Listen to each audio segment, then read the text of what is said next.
खुलुमबाय आं दिनै नोंथांमोननिसिम मोनसे गोदान भिडिअ आपडेट होनो नाजानाय जादों। बे गोदान भिडिअआ आं थांनाय 27 जानुवारि 2026 मायथाइयाव बिटिआरनि 16थि बोसोरारि फालिथायाव बिथां हाग्रामा महिलारिया मोनसे खोथाखौ बुंनाय जादोंमोन दि आं एनडिएफनि गासै केडारफोरजों लोगोसे बिथां रन्जन दैमारिखौ आं बख'जोबनो नाजानाय जागोन आरो ओरैबायदि मोनसे गोरोबथा गैया दि गोरोबथा जाखांनायनि उनाव सिगनेटारिफ्रा जोबथेसालियाव जोबजाना दोनफिननाय। बे खोथाखौ लानानै बिथां हाग्रामा महिलारिया बिटिआर गोजोन गोरोबथानि माखासे दफाफोरनि मावफुंजानाय आरो मावफुंजायै खोथाफोरखौ गावनि सरकारनिफ्राय मोजां रोखोमै मावफुंनायनि खोथाखौ बिथाङा बुंदोंमोन। दा बे बिथिङावनो बिथाङा गासै एनडिएफनि जोबजानाय आरो आथिखालाव सानैया थैजासे जोबथेसालियाव थानायनि साजा आरो सानैया फासिनि अर्डार जानाय बिथांमोनखौ बिथाङा रिसेन्टलि गाव जेरै बै गोजोन गोरोबथायाव खोथा होदोंमोन बेबायदिनो गोजोन गोरोबथानि खोथा बायदियै बिथाङा बे साब्रै सुबुंखौ खम समनि गेजेरावनो उदां अख्रांनि गाहायाव लानानै फैनाय जाथायखौ लानानै आथिखालाव गोबां चर्चा जाबाय दं। दा बेखौनो लानानै आं दिनैनि कन्टेन्टआव आं सावरायनो नाजानाय जादों। दा बे साब्रै सुबुङा सोर सोर? बे साब्रै सुबुङा जाबाय सेथियावनो अजय बसुमतारी, नैथियाव सानजु बरदलै, थामथियाव बिष्णु बसुमतारी। दा बिथांमोना सानैया थैजासे जोबथेसालियाव थानांनायनि साजा आरो सानैया फासिनि अर्डार जानानै दंमोन गुवाहाटी हाइकर्टनि बिथोनजारि बादि। नाथाय खोब रंजाथावना आरो बाख्नायथावना हाबाफारिनि थांनाय बुब्लियाव बिथां प्रमद बर'आ दुलाराय बर' फरायसा आफादाव प्रेसिडेन्ट बिबानखौ लानानै दुलाराय बुहुमाव बर' जातिखौ गायसननायनि गोथार मिजिं आरो सिमांखौ लानानै बिथाङा गोबां दोहौ लाबोदोंब्लाबो बिथाङा गादिनि लालस लायाबासिनो जेब्लासिम सेपारेट स्टेट अफ बड'सा गायसनजाया अब्लासिम गाव राजा महाराजा थामहिनबा मन्त्रि एमएलए जाया होननानै खोथा होदोंमोनब्लाबो बिथाङा खम समनि गेजेरावनो गादिनि लालसाव थारमाने गादिनि लुबैथायाव थानानै हरखाबै बिथाङा बिटिआर एग्रिमेन्ट जानायनि उनाव बिथाङा बिटिसिनि चिफ महरै गावखौनो गायसनना लायो आरो बे गायसननायनि माखासे हाबाफारि बादि बिथांमोना 5 बोसोरनि गेजेराव बे सिगनेटरि मानिनां बिथां रन्जन दैमारिजों लोगोसे 50 जन केडारफ्रा आथिखालाव स्टेट आरो सेन्ट्रेल जेराव जोबथिनानै दोनजाबाय दं बिथांमोनखौ खम समनि गेजेराव बिथांमोना बख'ना होनांगौमोन आरो बिथांमोननि केसखौ सालायनो थाखाय बिथांमोननि न'खरनो अनसुंथाइ होनो नांगौमोन। नाथाय जों दा सालिजारि खालामना नायना मिथिबायदि बिथांमोननि मुंख्लंनि न'खर आरो माखासे जोबजानानै दोनजानाय एनडिएफनि न'खरफ्रा केस गेलेनो थाखाय बिथांमोना जाबादि अनसुंथाइ बिटिसि सरकारनिफ्राय बै समाव मोननांगौमोन बेफोरबायदि मोननाय आरो फिजिकेलि मदद खालामनायखौ बिथांमोना मोनाखै। बे स्पिचखौ जों बिथां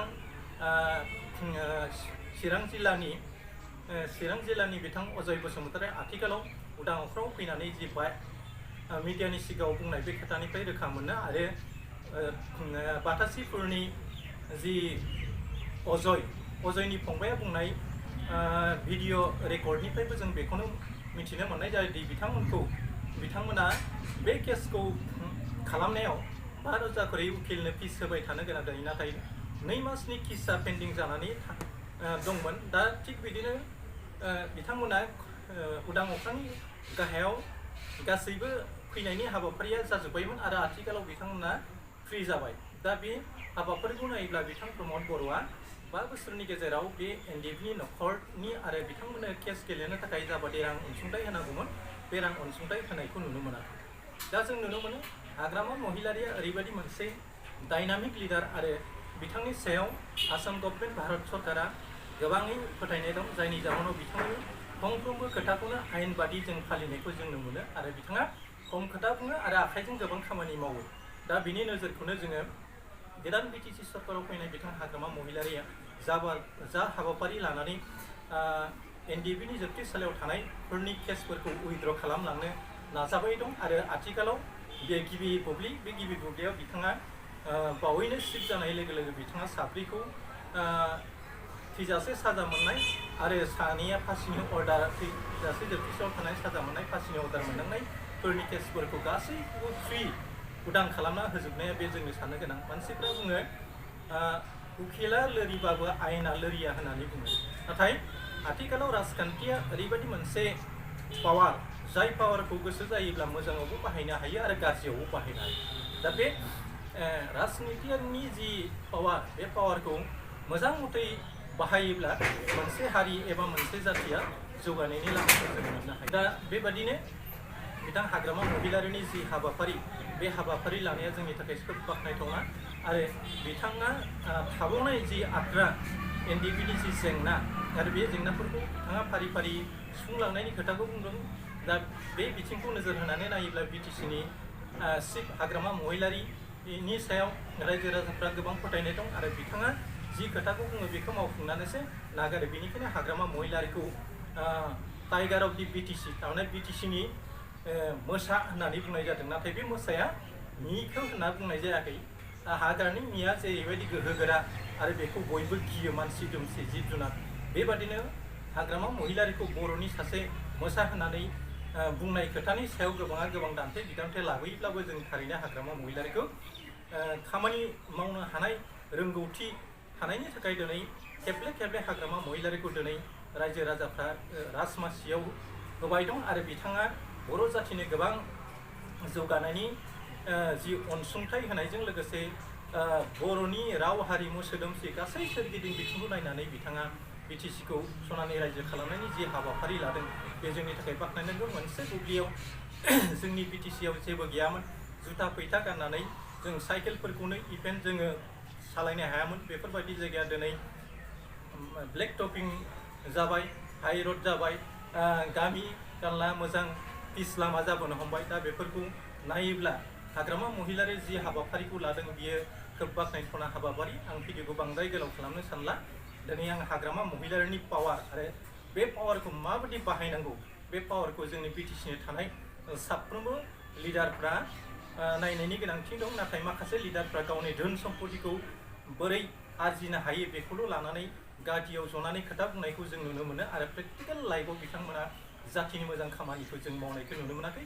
स्पेसियेलि जों बिपिएफनि जि हाबाफारि मावनाय दांनायखौ नायोब्ला बियो बर' जातिनि थाखायनो गासैबो खामानिखौ मावजोबदों होननानै जों बुंनांगोन। मानोना बिथां हाग्रामा महिलारिनि दिनाव दिनै बिटिसि सेक्रेटारियेट अफिस जादों, दा मोनबा जिल्लानि माखासे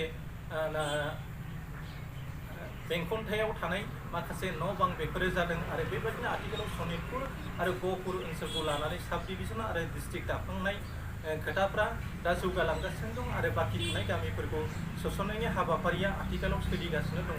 दा बेखौ नोजोरथि होनानै नायोब्ला बिथाङा हाग्रामा महिलारिया जायखौ 5 बोसोराव प्रमद बर'आ मावफुंलांनो हायाखै, बेखौ हाग्रामा महिलारिया आबुं मावफुंगोन होननानै जों मिजिंथिनो हायो।